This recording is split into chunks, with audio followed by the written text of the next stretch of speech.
हैं कि हम डिक्टेटर न्यूज नाम से एक बुलेटिन बनाने की सोचने लगे। इतनी डेमोक्रेसी तो अभी बची हुई है कि अच्छा खासा डिक्टेटर न्यूज तैयार किया जा सकता है। वैसे भी फ्रीडम हाउस की रिपोर्ट के अनुसार 20% आबादी ही लोकतांत्रिक व्यवस्था के दायरे में रहती है। फ्रीडम हाउस की report freedom in the world 2020 के भीतर यह चार्ट मिला। ऐसा नक्शा भूगोल की किताबों में होता है जिसमें मिट्टी के स्तरों के बारे में जानकारी दी जाती है। बैंगनी रंग वाले हिस्से के लोग गुलाम का जीवन जी रहे हैं। इससे पता चल रहा है कि 2005 में 46% आबादी आजादी का जीवन जी रही थी, जो अब घटकर 20% हो गई है। पीले रंग वाले हिस्से में वो लोग हैं जो आंशिक आजादी में जी रहे हैं। जो 2005 में आंशिक आजादी जीने वाली आबादी मात्र 17% थी, लेकिन 2021 में 41% आबादी आंशिक रूप से आजादी जीने लगी है। इसका मतलब है कि आज की दुनिया तरह तरह की डिक्टेटरशिप के तहत सांस लेने लगी है। यह सही समय है कि एक ग्लोबल मगर उससे पहले लोकल डिक्टेटर न्यूज लॉन्च कर दिया जाए। हमने डिक्टेटर न्यूज के लॉन्च के लिए खास तौर से ये एनिमेशन बनाए हैं। इसमें एंकर और रिपोर्टर केवल तानाशाही की भाषा बोलते हैं, इसलिए दोनों की शक्ल पर हिटलर का चेहरा लगा दिया है। आप जानते हैं कि बिना प्रेस की मदद के तानाशाही नहीं आती है, तो डिक्टेटर न्यूज बिना हिटलर के चेहरे के कैसे बन सकता है। एक और बात, हमने डिक्टेटर न्यूज के लॉन्च समारोह के लिए किसी मुख्य अतिथि को नहीं बुलाया, क्योंकि इसके लिए जिस किसी योग्य व्यक्ति को बुलाता वो बुरा मान जाता। हमने डिक्टेटर न्यूज के हेडलाइन बार यानी दंडिका के किनारे हिटलर की तस्वीर लगाने का फैसला किया। डिक्टेटर न्यूज की डीपी में हिटलर का फोटो ना हो, यह हिटलर का अपमान होगा। तानाशाहों का फोटो भले अलग अलग हो, लेकिन हर कोई उनमें झांककर हिटलर को ही देखता है। डिक्टेटर न्यूज में पहली खबर हिटलर से ही जुड़ी हुई है।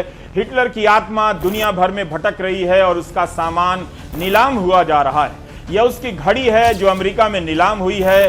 हिटलर जब 44 साल का हुआ तब उसके जन्मदिन पर यह घड़ी भेंट की गई थी। यहूदी नेताओं ने पत्र लिखकर नीलामी रद्द करने की मांग की, लेकिन नीलामी करने वाले ने कहा इसे खरीदने वाला अपने निजी संग्रह का हिस्सा बनाकर रखेगा। इस तरह से इतिहास का हिस्सा बच जाएगा। $10 लाख में यह घड़ी बिकी है। डिक्टेटर न्यूज के लिए इससे अच्छी बात क्या हो सकती है कि शुरुआत ही हिटलर के नाम से हो रही है। आज तो ग्रह नक्षत्रों ने बड़ी कृपा बरसा दी है। हिटलर की घड़ी नीलाम हुई है, मगर उसका समय आज तक दुनिया से नीलाम नहीं हो सका।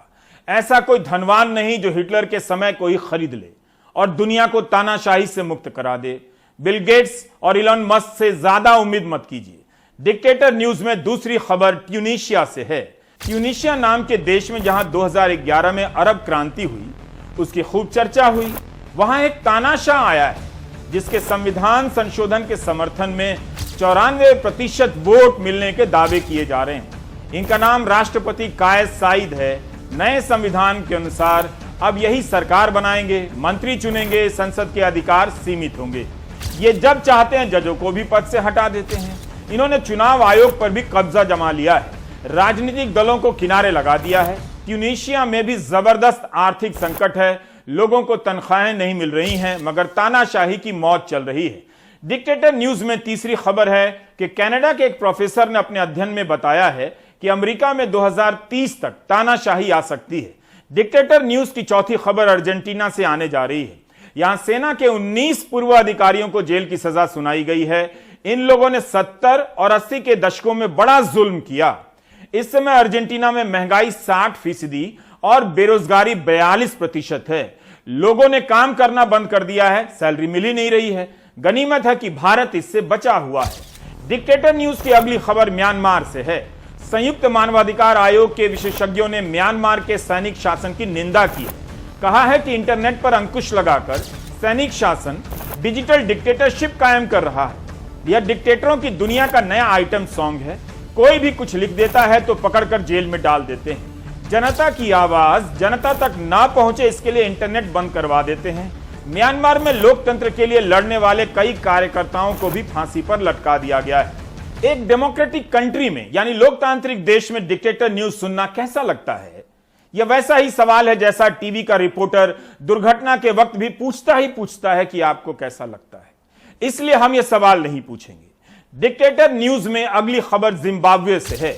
यहां 80 के दशक में एक राष्ट्रपति हुए जिनका नाम था कनान बनाना। इनका काम तो खराब था ही, लेकिन नाम ऐसा था कि जनता इनके खराब कामों पर अपना गुस्सा निकालने के लिए इनके नाम का ही मजाक उड़ाती थी। तो बनाना ने एक कानून पास करवा दिया कि कोई भी बनाना का मजाक नहीं बनाएगा तो बनाना जेल भेज देगा। इस कानून को वहां इंसल्ट लॉ कहते हैं, आज भी लागू है।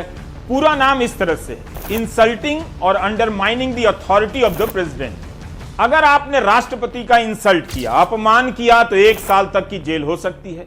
यह कानून अभी तक वजूद में है, हटाने की भी खबरें छपती रहती हैं। जिम्बाब्वे के मौजूदा राष्ट्रपति मंगाग्वा ने एक पत्रकार को जेल में डाल दिया क्योंकि पत्रकार ने उनके खिलाफ टिप्पणी कर दी थी। पत्रकार के खिलाफ इंसल्ट लॉ का इस्तेमाल किया गया है। आप गूगल सर्च कीजिए, क्या भारत में प्रधानमंत्री के खिलाफ अभद्र टिप्पणी करने वालों या मजाक करने वालों को कभी गिरफ्तार किया गया है? सर्च कीजिए, यह काम आप खुद से कीजिए। डिक्टेटर न्यूज की खबर इसी साल जून की है। ब्राजील की अदालत में सुनवाई चल रही है कि जर्मनी की कार कंपनी ने ब्राजील में सैनिक तानाशाही के दौर में कारखाना लगाया, जहां पर बंधुआ मजदूरी कराई गई, महिला मजदूरों का बलात्कार किया गया और उन्हें मार दिया गया। फॉक्सवैगन के खिलाफ यह मामला 70 और 80 के दशक के जुल्म का है।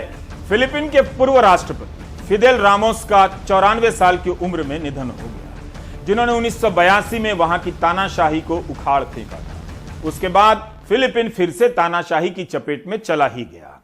बस आज की कई तानाशाहियां और मजबूत नेता थोड़े अलग लगते हैं। वे सीधे सीधे हिंसा का उस तरह से सहारा नहीं लेते जिस तरह से हम हिटलर के दौर को जानते हैं। पूरी तरह से सेंसरशिप भी नहीं लगाते। लोकतंत्र की नौटंकी करते हैं, न्यायपालिका में अपने जजों को भर देते हैं और उनके सहारे अपने हर क्रूर फैसले को कानूनी जामा पहनाते रहते हैं। मीडिया पर कंट्रोल करते हैं ताकि जनता कंट्रोल में रहे, झूठ के दायरे में रहे। इन्हें स्पिन डॉक्टर कहा जाता है। बात घुमा घुमा कर जनता की गर्दन इधर उधर घुमाते रहते हैं। जनता घूमती रहती है और तानाशाह अपनी कुर्सी पर मजे से बैठा रहता है। तानाशाही पर काम करने वाले कई प्रोफेसरों ने अपने रिसर्च से यह नतीजा निकाला है। इसलिए ग्लोबल डिक्टेटर न्यूज में अभी इतना ही रहने देते हैं, वरना मदर ऑफ डेमोक्रेसी, लोकतंत्र की जननी यानी भारत की खबरें छूट जाएंगी। दुनिया का हाल अच्छा नहीं है, इसका मतलब यह नहीं कि हमारा भी हाल अच्छा नहीं है। वैसे प्रधानमंत्री मोदी को भी भारत में तानाशाही का रूप कभी कभी नजर आ जाता है। विपक्ष के खेमे में तो उनके विरोधियों को भी उनके भीतर नजर आ जाता है। प्रधानमंत्री और गृहमंत्री अपने कई भाषणों में परिवारवाद को लोकतंत्र का सबसे बड़ा खतरा बता चुके हैं। परिवारवाद को तानाशाही से भी बड़ा खतरा बता चुके हैं। विरोधी दल के नेता भी प्रधानमंत्री मोदी पर तानाशाह होने का आरोप लगा देते हैं। राहुल गांधी से लेकर ममता बनर्जी तक सभी ने आरोप लगाए हैं। राहुल गांधी तो लगातार अपने ट्वीट में तानाशाही का इस्तेमाल करते हैं। भारत में भले लोकतंत्र है, लेकिन आरोपों में तानाशाही का इस्तेमाल कुछ कम नहीं होता। आज ही जया बच्चन ने तानाशाही का जिक्र कर दिया। एक ही पूरे भारतवर्ष में एक ही सरकार होगी, अंग्रेजों से कोई कम थोड़ी है तानाशाही इन लोगों की। अगर परिवारवाद को ही तानाशाही का रूप मान लें, तब यह सवाल उठता है कि इसकी किसी भी संभावना को खत्म करने के लिए बीजेपी अपने भीतर क्या कर रही है। क्या बीजेपी तय कर पाई है कि परिवारवाद को बिल्कुल जगह नहीं देनी है? मध्य प्रदेश में पंचायत चुनाव हुआ, यहां तानाशाही का एक रूप परिवारवाद चुपके चुपके नहीं, खुलेआम बीजेपी के भीतर सैर करता हुआ दिखाई देता है। हमारी कोशिश है कि परिवार में पिता के बाद बेटा ले ले, इसको रोका जाए। हाँ, हमारे यहाँ भी कार्यकर्ताओं में और समाज के लोग तरह तरह से विषय को उठाते रहते हैं, लेकिन आपने देखा होगा कि उत्तर प्रदेश के अंदर हमारे यहाँ बहुत से एमपीज थे जिनके बेटे अच्छे सक्षम सब लोग हैं। मध्य प्रदेश में भी बहुत से हैं। तो सबको समझाना, बुझाना, बातचीत करना और आगे बढ़ना। आपके यहाँ भी शायद दो तीन बाई इलेक्शन आए थे, नतीजे बहुत पक्ष के नहीं आए और हम जीत सकते थे, लेकिन हम लोगों ने, हमारे अध्यक्ष जी बैठे हैं, हमारे मुख्यमंत्री बैठे हैं, ये हमसे कहते रहे कि ये सीट दिक्कत में पड़ जाएगी। हमने कहा पढ़ने दो, कोई बात नहीं, नीति है भैया, फॉलो करना पड़ता है। हिमाचल में हमारी एक सीट थी, मुसीबत में पड़ गई, जीती सीट, अब हार गए, लेकिन नहीं दिया हमने, कार्यकर्ता को दिया। इस वंश बेल के पक्ष में भी बीजेपी के तर्क हैं तो कांग्रेस हमलावर है।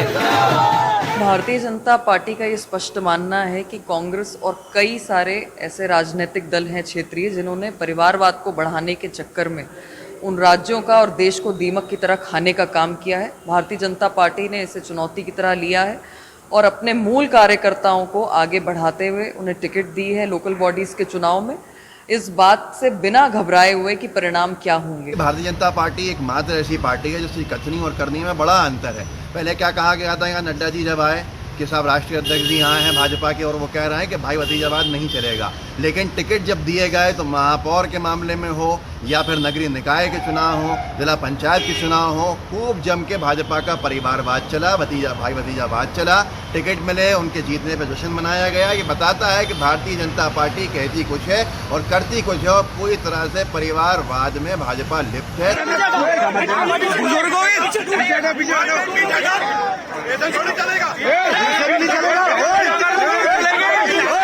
मध्य प्रदेश में सुप्रीम कोर्ट के फैसले से हुए निकाय चुनाव कई मायनों में अभूतपूर्व रहे।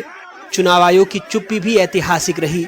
शुक्रवार को भोपाल जिला पंचायत अध्यक्ष के चुनाव के दौरान पूर्व मुख्यमंत्री दिग्विजय सिंह, पूर्व केंद्रीय मंत्री सुरेश पचौरी, पूर्व मंत्री पीसी शर्मा और कई कांग्रेसी नेता जिला पंचायत दफ्तर पर डटे थे। उन्हें अंदर नहीं जाने दिया गया, लेकिन बीजेपी के मंत्री भूपेंद्र सिंह, विश्वास सारंग और रामेश्वर शर्मा अंदर जाते रहे। बहस होती रही।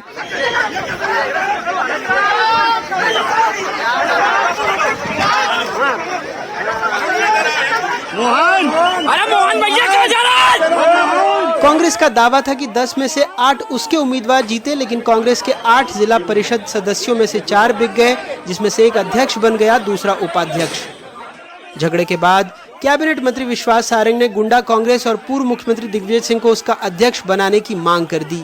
जो वो कांग्रेस जो कह रही थी कि भोपाल जिला पंचायत में हमारा बहुमत है, वो मुंह के बल गिरी और भारतीय जनता पार्टी अध्यक्ष और उपाध्यक्ष का चुनाव जीती है। आज मैंने सोनिया जी को पत्र लिखा है कि दिग्विजय सिंह को गुंडा कांग्रेस का अध्यक्ष बना देना चाहिए। हमारे मुख्यमंत्री शिवराज सिंह चौहान। वहीं सीहोर के चुने सदस्यों का एक और वीडियो वायरल हुआ, जिसमें गंगा नदी में बैठकर वो सब शपथ ले रहे थे कि जिसको भी मुख्यमंत्री समर्थन करेंगे सभी सदस्य उसी व्यक्ति को वोट देंगे। साथ देंगे। ये माँ गंगा के किनारे। Sonam, you're really glowing, yeah. और मुझे देखो, my skin is so dull. सब ट्राई किया। Really? ये ट्राई किया? The Moms को vitamin C cream? Natural, dermatologically tested. पर मुझे 100% of the women who've tried it have seen clearer, glowing skin in just 2 weeks. Try it for yourselves. Download the app now and get a free face wash.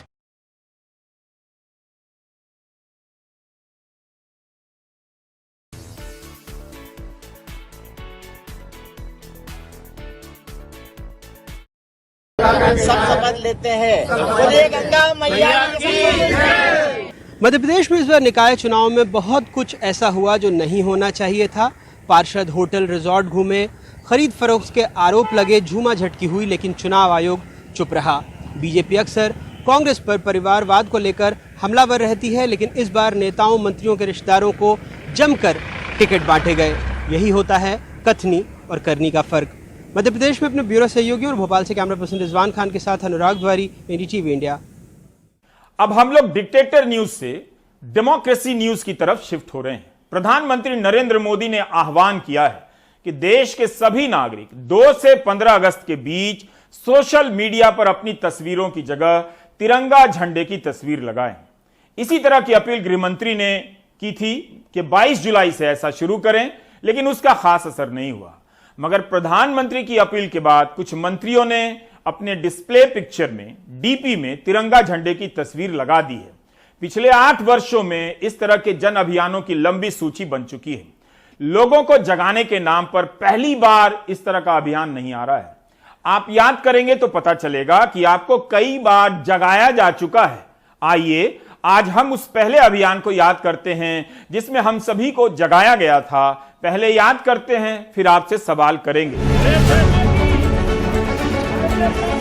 याद कीजिए 2 अक्टूबर 2014 का दिन। प्रधानमंत्री दिल्ली के मंदिर मार्ग थाने के बगल स्थित वाल्मीकि मंदिर गए थे। यहां पर झाड़ू लगाकर परिसर की सफाई की और देश भर में स्वच्छता का बिगुल फूंक दिया। उस दिन ऐसा लगा कि देश भर में स्वच्छता को लेकर जागृति आ गई है। अब कूड़ा करकटों की खैर नहीं, यह कहना गलत होगा कि कुछ दिन इसका असर नहीं रहा। बिल्कुल रहा, लेकिन यह मानने के कई ठोस कारण प्रतीत होते हैं कि असर कुछ ही दिनों तक ही रहा।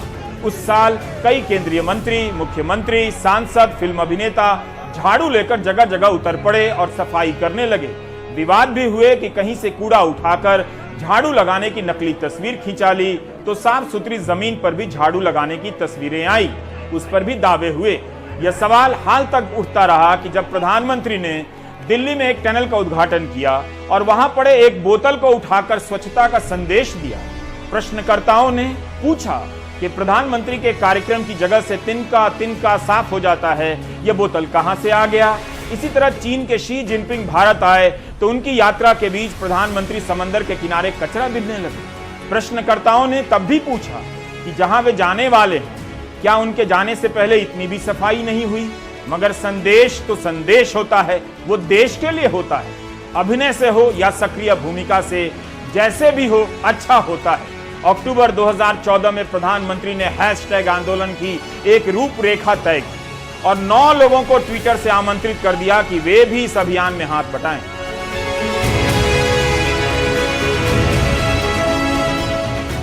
इन 9 लोगों में कांग्रेस नेता शशि थरूर, क्रिकेटर सचिन तेंदुलकर, बाबा रामदेव, कमल हसन, सलमान खान, अनिल अंबानी, जो बाद में डिफॉल्टर हो गए, दिवालिया हो गए, न जाने कितने बैंकों का पैसा साफ कर गए, लेकिन तब स्वच्छता अभियान के ब्रांड एम्बेसडर बनाए गए थे। टीवी सीरियल तारक मेहता का उल्टा चश्मा की टीम को भी इसमें शामिल किया गया था। प्रधानमंत्री ने अपने 9 ब्रांड एम्बेसडरों में प्रियंका चोपड़ा का भी नाम लिया। पता नहीं वो किस देश में हैं और स्वच्छता का काम कर भी रही हैं या नहीं। इसके बाद तो हर दूसरा अगले 9 लोगों को टैग करने लगा और सफाई के लिए आमंत्रित करने लगा था। जल्दी ही यह अभियान बंद हो गया। 9 से 9 होते हुए देश भर में स्वच्छता के कितने ब्रांड एम्बेसडर बने और उन लोगों ने क्या क्या किया किसी को पता नहीं। इस शहर में अकेला मैं ही याद दिलाने में लगा हुआ हूं। मैं सोशल मीडिया द्वारा भी एक मूवमेंट खड़ी करना चाहता हूं। mygov.in ये मेरी वेबसाइट है। स्पेशली क्लीन इंडिया के लिए एक वेबसाइट बनाई गई है। आप भी हैशटैग क्लीन इंडिया के साथ फेसबुक पर, ट्विटर पर भी जुड़ सकते हैं। और आप एक काम कीजिए, जहां गंदगी है वहां की एक फोटो लीजिए और उसके बाद सफाई करें, उस स्वच्छता वाला फोटो निकालिए, चाहे वीडियो निकालिए और इसको ऑनलाइन कीजिए, अपलोड कीजिए और साथ साथ 9 मित्रों को निमंत्रण दीजिए कि मैंने काम किया है, आप भी कीजिए। प्रधानमंत्री का आह्वान एक सीजन के लिए नहीं था, देश को हमेशा साफ करने के लिए था। मगर सांसद से लेकर अभिनेता तक सब धीरे धीरे उस अभियान को भूलते चले गए। कूड़ा करकटों को याद रहा कि जहां हुआ करते थे वहीं रहा जाए। हम केवल अभियान की समीक्षा कर रहे हैं। इसका हमारे जनमानस पर कितना असर पड़ता है और क्यों बार बार अभियान लॉन्च किए जा रहे हैं। शपथ लेंगे, ये सफाई आंदोलन को आगे बढ़ाएंगे, कोई कोताही नहीं बरतेंगे। गनीमत थी कि महीना अक्टूबर का था, गर्मी नहीं थी। दिल्ली के इंडिया गेट पर शहर के 50 स्कूलों के 2500 बच्चे बुलाए गए थे, गुब्बारे फुलाए गए थे। इन स्कूलों में केवल सरकारी स्कूलों के बच्चे नहीं थे, प्राइवेट स्कूलों के भी बच्चे लाए गए थे। 2014 में देश नया सपना देख रहा था, जाहिर है बच्चों को भी देखना ही था। इस समारोह के लिए फिल्म अभिनेता आमिर खान भी बुलाए गए। बाद में उनका एक बयान क्या आया कि मीडिया से भी भगाए गए। आमिर खान ने भी शपथ ली। वे भी बताएं कि साल में 100 घंटे स्वच्छता के लगाते हैं या नहीं, कहां पर लगाते हैं। यहां पर तो हाथ जोड़े कस्में खाते नजर आ रहे हैं। 2500 छात्रों के शपथ की ध्वनि उस दिन दिल्ली में गूंज रही थी। प्रधानमंत्री, उपराष्ट्रपति वेंकैया नायडू और परिवहन मंत्री नितिन गडकरी ने भी बहुत ध्यान से शपथ पत्र का पाठ किया था। इन 2500 छात्रों ने शपथ ली कि गांधी ने देश को आजादी दिलाई, हम भी देश को साफ सुथरा कर भारत माता की सेवा करेंगे। साल में 100 घंटे सफाई का काम करेंगे, हर हफ्ते 2 घंटे। ना तो हम कूड़ा फैलाएंगे ना फैलाने देंगे। उसका क्या हुआ हम बाद में पूछेंगे। यह है कि हर वर्ष 100 घंटे यानी हर सप्ताह 2 घंटे श्रमदान करके स्वच्छता के इस संकल्प को चरितार्थ करूंगा। मैं न गंदगी करूंगा न किसी और को करने दूंगा। दिल्ली में 2500 छात्रों ने शपथ ली कि साल में 100 घंटे स्वच्छता के काम लगाएंगे। क्या किसी ने उन्हें ऐसा करते हुए बाद में देखा, या उनमें से कोई बता सकता है कि शपथ का पालन कैसे करते रहे? क्या वे भूल गए? क्यों भूल गए? क्या उन्होंने स्वच्छता की शपथ के बाद कोई झाड़ू भी खरीदी? इन प्रश्नों का भी जवाब वो दे सकते हैं। क्या इस तरह के अभियान वाकई लोगों को प्रेरणा से भर देते हैं, जोश लाते हैं? उनके भीतर जोश आता होगा कि कुछ करना है और समाज बदल जाता है। ऐसे कितने ही अभियान आकर चले गए, लेकिन हम उनके कारणों की पड़ताल तक नहीं करते, उनके असर की जांच तक नहीं करते। इसलिए हम स्वच्छता की कसम खाने वालों से पूछ रहे हैं। अनिल कपूर की फिल्म कसम का गाना नहीं गा रहे। कसम क्या होती है, कसम ये होती है, वो होती है। बेजवाड़ा विल्सन सफाई कर्मचारी आंदोलन के सक्रिय नेता हैं। हमने उनसे पूछा कि झाड़ू उठाकर ब्रांड एम्बेसडर बनाने और कसम खिलाने से देश की सफाई संस्कृति और ढांचे पर क्या असर पड़ा है। मैनुअल स्कैवेंजर्स और सफाई कर्मचारी का उनका नजरों से देखे तो इट इज अटर फ्लॉप। क्यों? तो किसी का भी ये स्वच्छ भारत अभियान का द्वारा किसी का भी पुनर्वास नहीं मिला, कोई भी ये काम से बाहर भी नहीं आया। Another one example, classic example कहना चाहिए तो डायलेटेंस अभी भी देश का अंदर 2022 पे है। स्वच्छ भारत सक्सेस कैसे हम कह सकते? सीवेज माउथ होते हैं।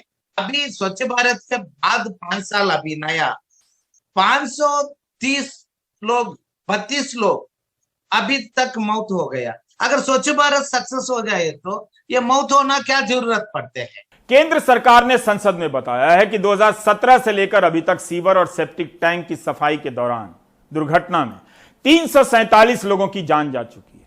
पिछले 3 वर्षों में 188 लोगों की जानें गई। सरकार दावा करती है कि हाथ से मैला साफ करने वालों में से किसी की मौत नहीं हुई है पिछले 3 साल में। 2016 से भारत में हर साल स्वच्छता सर्वेक्षण की एक रिपोर्ट जारी होती है। इस सर्वेक्षण में लगातार 5 साल से इंदौर ही पहले स्थान पर आ रहा है। क्या दूसरे किसी शहर ने इंदौर के जैसी तरक्की नहीं की? 100 घंटे यानी हर सप्ताह 2 घंटे श्रमदान। देश भर के स्कूलों में 2014 के वर्ष में स्वच्छता की शपथ दिलाई गई। इसके हजारों वीडियो YouTube में मिलेंगे, लेकिन कितने छात्रों ने अपनी कसम पर अमल की, हम नहीं जानते। बनारस प्रधानमंत्री का संसदीय क्षेत्र है। 10 लाख से अधिक की आबादी वाले शहरों के स्वच्छ सर्वेक्षण में बनारस का स्थान 48 शहरों में 30वां है। यह 2021 की रैंकिंग। इसका मतलब है बनारस में ही स्वच्छता ने कोई मानक नहीं बनाया। यूपी के शहरों में ही बनारस की रैंकिंग नीचे की तरफ है। बिहार की राजधानी पटना स्वच्छता के मामले में 44वें स्थान पर। कई साल से पटना का इसी तरह का प्रदर्शन है। यह बता रहा है कि जागरूकता अभियान पर जिस तरह जरूरत से ज्यादा जोर दिया जा रहा है, जागरूकता उस मात्रा में पनप नहीं रही है, वरना पटना और बनारस नंबर 1 तो हो ही जाता।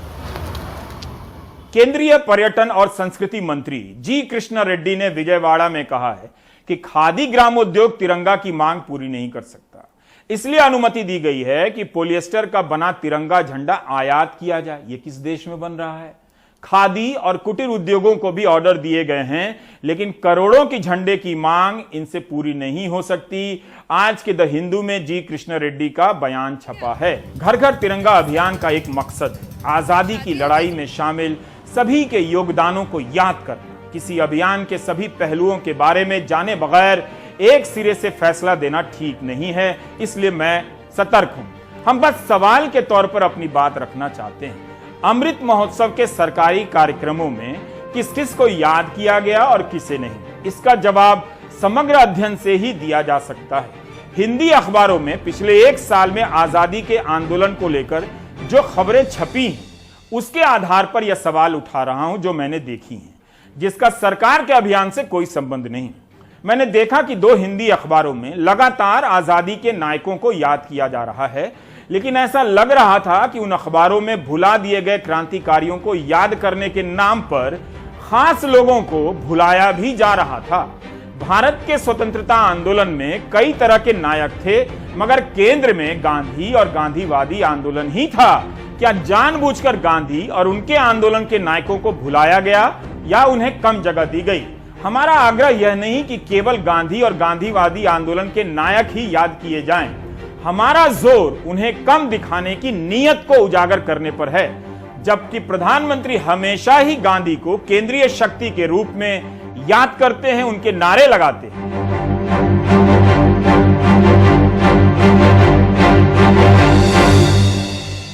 और ये शपथ सिर्फ बोलना नहीं है, शपथ लेना है। शपथ लेंगे ना? आप शपथ लेंगे? महात्मा गांधी, महात्मा गांधी, महात्मा गांधी, महात्मा गांधी। 80 और 90 के दशक में इतिहास लेखन में भी राष्ट्रवादी नजरिए को चुनौती दी गई, इस आग्रह के साथ कि इतिहास केवल नायकों का नहीं होता, कुछ संगठनों का नहीं होता, जनता का भी होता है और सबाल्टर्न इतिहास का जन्म होता है। दीपेश चक्रवर्ती, सुमित सरकार, शैल मायाराम, रणजीत गुहा, ज्ञान पांडे, शाहिद अमीन जैसे इतिहासकारों ने पहल की। यह इतिहास लेखन में वैचारिक टकराव का एक दौर भी था, लेकिन राजनीति वैसा नहीं कर रही है। वह एक तरह के नायकों को भुलाकर दूसरी तरह के नायक खड़े कर रही है। इतिहास में किसी को भुला देना, किसी को याद करना इतनी सरल प्रक्रियाएं नहीं है। ऐसा हो ही नहीं सकता कि यह प्रक्रिया राजनीति से होकर ना गुजरे। प्रधानमंत्री जो बात कह रहे हैं वही बात इतिहासकार 30-40 साल से कहते आ रहे हैं, बल्कि लिख रहे हैं। ये वही इतिहासकार है जिनका नाम सुनते ही खास राजनीतिक धारा के लोग भड़क जाते हैं। आजादी का संग्राम केवल कुछ वर्षों का, कुछ इलाकों का या कुछ लोगों का इतिहास सिर्फ नहीं है।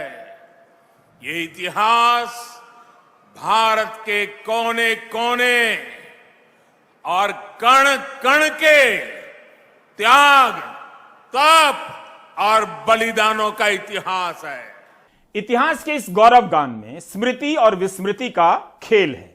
इनमें से ज्यादातर नायक पहले भी याद किए जा चुके हैं। किसी पुस्तकालय में आप घुस जाइए या पिछले 75 वर्षों के दौरान 15 अगस्त या 26 जनवरी पर निकलने वाले पत्रिकाओं के विशेषांकों को पलटकर देखिए तो बात साफ हो जाएगी। कोई नया शोध ये नहीं कर रहे हैं, ना ही नया नजरिया पेश कर रहे हैं। बस मुहर नहीं है जो तथाकथित रूप से भुला दिए गए नायकों को याद करने के बहाने हथियार लेने और अपने राष्ट्रवादी बायोडेटा को भरने की चतुर कोशिश से ज्यादा नहीं लगती। आप लाइब्रेरी में जाकर पुरानी पत्रिकाओं और अखबारों के विशेषांकों को देखिए कि क्या उनमें केवल गांधी और पटेल को ही याद किया गया है। आजकल तो लोग अपना पासवर्ड याद नहीं रखते। इतिहास भुला देने का आरोप अक्सर वही लगाते हैं जो कभी इतिहास की 2 किताबें नहीं पढ़ते। केवल बंटवारे पर ही सैकड़ों किताबें और लेख हैं। इसके बाद भी बंटवारे का इतिहास लेखन आज तक पूरा नहीं हो सका और ना ही इसे अंतिम रूप से समझ लेने का दावा किया जा रहा है। लेकिन कहीं से कोई नेता आ जाता है और भुला देने का भाषण शुरू कर देता है, उसके बाद खुद ही भूल जाता है। सार्वजनिक जीवन में डाक टिकट जारी करने, जयंती मनाने और मूर्तियां लगाने की अपनी भूमिका है, यह जारी रहनी चाहिए, मगर याद करने का यही श्रेष्ठ और अंतिम तरीका है, इस पर बहस होनी चाहिए। देखना चाहिए कि इतिहास के विभागों में कितने प्रोफेसर हैं, रिसर्च का बजट क्या है और लोग क्यों इंजीनियर और मेडिकल की पढ़ाई करना चाहते हैं, इतिहास की नहीं। बाद में वही इंजीनियर एक दिन न्यूयॉर्क से बेंगलुरु आता है और कहता है इतिहास में हमें यह सब पढ़ाया नहीं गया। यह नहीं कहता कि उसने इतिहास पढ़ने की कभी कोशिश नहीं की। हम बात कर रहे हैं आने वाले 15 दिनों तक घर घर तिरंगा अभियान चलने वाला है। इस दौरान जो भी जागृति आए, स्वच्छता अभियान की तरह ना आए कि लोग शपथ लेने के बाद भी भूल जाएं। सेल्फी खिंचाइए, वीडियो अपलोड कीजिए और भूल जाइए, ऐसा मत होने दीजिए। कोरोना के समय भी यही हुआ। प्रधानमंत्री के एक आह्वान पर लोग थाली लेकर बालकनी में आ गए। हालांकि दुनिया के दूसरे देशों में ऐसी घटना हो चुकी थी, लोग खुद से कोरोना योद्धाओं के समर्थन में थाली या ताली बजा चुके थे, मगर भारत में यह काम प्रधानमंत्री के आह्वान के बाद हुआ। उन्होंने बाकायदा समय का ऐलान किया और लोगों ने भी उस समय पर थाली और ताली बजाई, दीप भी जलाए। यह उनकी लोकप्रियता का पैमाना माना गया। लेकिन थोड़े ही दिनों बाद कोरोना योद्धा यानी डॉक्टर और नर्स सड़क पर उतरने लगे। वे अपने भत्तों को लेकर आंदोलन करने लगे। किसी को बीमा नहीं मिला तो किसी को अतिरिक्त भत्ता नहीं, किसी को 3-3 महीने तक वेतन नहीं। कई जगहों से स्वास्थ्य कर्मी निकाल भी दिए गए। वे याद दिलाते रह गए कि कुछ दिन पहले ही उनके सम्मान में आसमान से अस्पतालों पर फूल बरसाए गए थे। सेना के बैंड को कहा गया कि अस्पताल के बाहर बैंड बजाकर स्वास्थ्य कर्मियों का मनोबल बढ़ाइए, जबकि अस्पतालों के बाहर शोर करना मना होता है। जनता ने यह सवाल भी नहीं पूछा। हमारा सवाल इतना है कि स्वास्थ्य कर्मियों के मनोबल को बढ़ाने के लिए जो किया जा सकता है वो करना चाहिए, लेकिन क्या यह मनोबल केवल थाली और ताली बजाने से बढ़ता है, या इसकी जगह पर एक निश्चित और नियमित व्यवस्था भी बनाई जानी चाहिए। यहां तक कि कोरोना से मरने वाले डॉक्टरों की संख्या और इंडियन मेडिकल एसोसिएशन की संख्या में ही अंतर है। आईएमए का कहना है कि कोरोना से 1000 से अधिक डॉक्टरों की मौत हुई है। सरकारी आंकड़ा इससे काफी कम का बताया जाता है। Honorable Prime Minister voluntarily announced the Pradhan Mantri Kalyan Yojana, the insurance scheme of 50 lakh to the people who have sacrificed their life for the cause of the COVID. And we were expecting a lot that entire people community, the doctors who have sacrificed their life will get the insurance coverage. But unfortunately, then what we learned is only in 1/3 of the doctors even not able to get this fund for the various bottlenecks as it is being issued through the insurance sector. And we appeal to the honorable government to verify these deaths and suo motu and give the solatium to them and declare these people who have served the country as a COVID martyrs so that this family will get an adequate benefit. आजादी का अमृत महोत्सव, भले इसकी reporting कम हुई मगर जगह जगह पर इसके तहत कार्यक्रम मनाए गए। आज भी संस्कृति मंत्रालय ने आजादी का अमृत महोत्सव के तहत एक स्लोगन प्रतियोगिता का ऐलान किया है, जिसमें आप भाग लेकर 30,000 रुपए तक जीत सकते हैं। देरी मत कीजिए, आप स्लोगन लिखकर #तिरंगा स्लोगन जरूर जोड़ें, ट्विटर पर लिखें। यह भी लिखा है कि स्लोगन हिंदी या अंग्रेजी में हो, कम से कम 3 मित्रों को टैग करें। स्वच्छता के समय 9 लोगों को टैग करने के लिए कहा गया था, इस बार काम आसान कर दिया गया है। एक और प्रतियोगिता है स्नैप अ सेल्फी विद तिरंगा और 1 लाख तक का इनाम जीतें। जल्दी करें, यह प्रतियोगिता 4 अगस्त को बंद हो जाएगी। इंस्टा और ट्विटर पर सेल्फी अपलोड करनी है। सेल्फी लेते समय अपनी जिंदगी की भी परवाह करें, किसी खतरनाक जगह से तस्वीर ना लें। स्लोगन प्रतियोगिता, सेल्फी विद तिरंगा, इन्हें व्यर्थ कहना व्यर्थ है। माहौल तो बनता ही है और इनका अच्छा असर होता है। अब उस माहौल में कैसी राजनीति होती है देखने की बात होगी। पर सवाल है कि आजादी के अमृत महोत्सव के लिए जिन लक्ष्यों को तय किया गया था उनकी चर्चा क्यों नहीं हो रही है। इस साल के लिए बीजेपी ने 75 लक्ष्य तय किए थे 2019 के घोषणा पत्र में। उनके पूरे होने का साल तो यही है, तो उसे लेकर घर घर अभियान क्यों नहीं हो रहा। उन्हें कितना हासिल किया गया, कितना बाकी है, उसे लेकर स्लोगन प्रतियोगिता क्यों नहीं हो सकती। 2019 से पहले 2017 में प्रधानमंत्री ने एक संकल्प पत्र जारी किया। उसमें 75 संकल्प नहीं थे, केवल 6 थे। 2022 तक भारत को गरीबी से मुक्त कराना था, धूल और गंदगी से मुक्त कराना था, भ्रष्टाचार और आतंकवाद से मुक्त कराना था, जातिवाद से मुक्त कराना था, सांप्रदायिकता से मुक्त कराना था। इन सब से मुक्ति के बाद एक नया भारत बनाना था। क्या हम नहीं जानते कि 2022 में सांप्रदायिकता किस चरम पर है, गंदगी और भ्रष्टाचार का आलम क्या है। पैसे से विधायक खरीदे जा रहे हैं तो विधायकों के यहां से पैसे का अंबार निकल रहा है। यह तो केवल 6 संकल्पों का हाल है। क्या हम सांप्रदायिकता को मिटा पाए? यह तो और बढ़ गई है। कहीं ऐसा तो नहीं कि इन्हीं संकल्पों से पीछा छुड़ाने के लिए घर घर तिरंगा अभियान लाया जा रहा है ताकि उन पर बात ही ना हो और देश को एक नए अभियान में लगा दिया जाए। ऐसा अभियान जिसका कोई विरोध ना कर पाए और गलत ना कहे। 2015 के बजट में ही तत्कालीन वित्त मंत्री ने ऐलान कर दिया था कि 2022 में आजादी का अमृत महोत्सव मनाया जाएगा। तब उन संकल्पों की बात क्यों नहीं हो रही है जो 2022 के लिए तय किए गए थे। 2022 में भारत की आजादी के 75 साल हो रहे हैं। देश आजादी का अमृत पर्व बनाने वाला है। थे भारत को महान बनाने के, और इसके लिए आजादी के लिए अपने आप को बलि चढ़ा दिया था, जवानी जेल में खपा दी थी, अपने अपने परिवारों को तबाह कर दिया था, इसलिए कि हम आजादी की सांस ले सके। 2 फरवरी के प्राइम टाइम में हमने ये सब दिखाया था और संकल्प से सिद्धि और अमृत महोत्सव के लक्ष्य की बात बताई थी ताकि सबको याद आ जाए। फरवरी से जुलाई बीत गई, अगस्त आ गया। 2022 आने के पहले तक शोर होता था कि नया इंडिया बनेगा, अब जोर है कि घर घर तिरंगा फहराना है। नया इंडिया कहां चला गया? हिंदुस्तान के हर परिवार के पास, गरीब से गरीब हो, गांव हो, शहर हो, झुग्गी झोपड़ी में रहता हो, फुटपाथ पर रहता हो, कहीं पर रहता हो, उस परिवार के पास उसका अपना पक्का घर हो। नया अभियान आ गया है। इतिहास भुला देने वाला अपना वर्तमान ही भूलता जा रहा है। इतने सारे अभियानों का क्या नतीजा निकल रहा है? इन पर खर्च होने वाले पैसे का क्या नतीजा निकल रहा है? कितना पैसा खर्च हुआ, इसका मूल्यांकन करने का वक्त ही नहीं मिल रहा। नया अभियान आ जाता है। आप ब्रेक ले लीजिए, गनीमत है कि प्राइम